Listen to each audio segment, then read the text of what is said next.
Il a moins de 35 ans. Il était inconnu du grand public.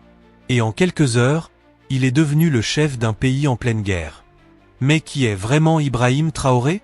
Pourquoi son nom fait trembler certaines puissances et vibrer une partie de l'Afrique?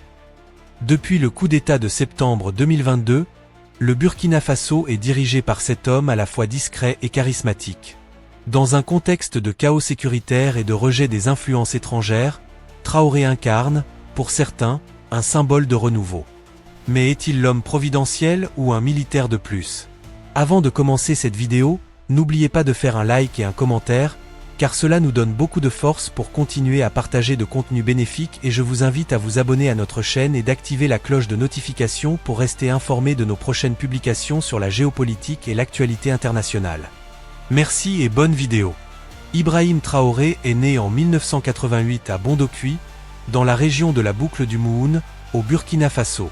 Issu d'un milieu modeste, il poursuit d'abord des études en géologie à l'université de Ouagadougou, avant d'intégrer l'armée en 2010.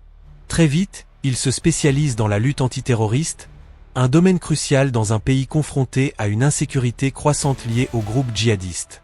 Traoré gravit rapidement les échelons au sein de l'armée grâce à sa rigueur, son engagement sur le terrain et sa proximité avec ses hommes. Il est notamment envoyé en mission au Mali, dans le cadre du G5 Sahel, où il développe une expertise tactique. Avant le coup d'État, il était commandant d'unité dans la région de Kaya. Ses collègues le décrivent comme un homme calme, réfléchi, mais profondément préoccupé par le sort de son pays et par la perte de confiance entre les autorités et la population. Le 30 septembre 2022, dans un climat d'insécurité généralisée et de frustration croissante au sein de l'armée, Ibrahim Traoré renverse le lieutenant-colonel Paul-Henri Sandaogo Damiba, lui-même arrivé au pouvoir par un coup d'État quelques mois plus tôt. Le peuple burkinabé est alors à bout. Les attaques djihadistes se multiplient, les zones rurales échappent au contrôle de l'État, et la confiance envers le pouvoir central s'effondre. Plusieurs soldats, notamment de jeunes officiers comme Traoré, estiment que Damiba n'a pas tenu ses promesses. À seulement 34 ans, Traoré prend la tête d'un nouveau mouvement de transition, soutenu par une partie de l'armée et une population en quête d'un leadership fort. Il promet de reprendre le contrôle du territoire, et d'engager une rupture totale avec les logiques de dépendance étrangère. Son arrivée marque un tournant, un homme jeune, peu médiatisé, mais rapidement perçu comme l'espoir d'un renouveau patriotique.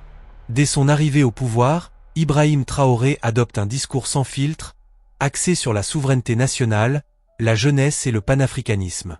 Il se présente comme un homme du peuple, en rupture avec les élites traditionnelles, dénonçant ouvertement la corruption, l'inaction politique et la tutelle étrangère, en particulier française.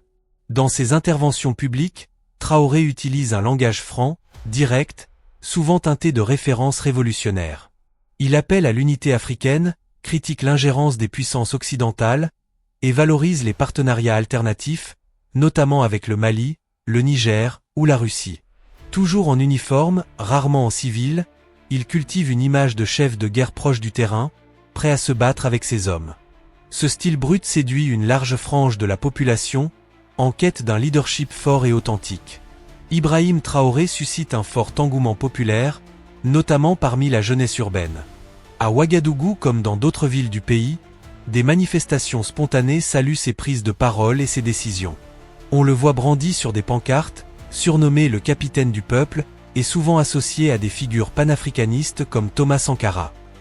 Des drapeaux russes apparaissent dans les rassemblements, symbolisant le rejet de l'influence française et l'ouverture vers d'autres alliances.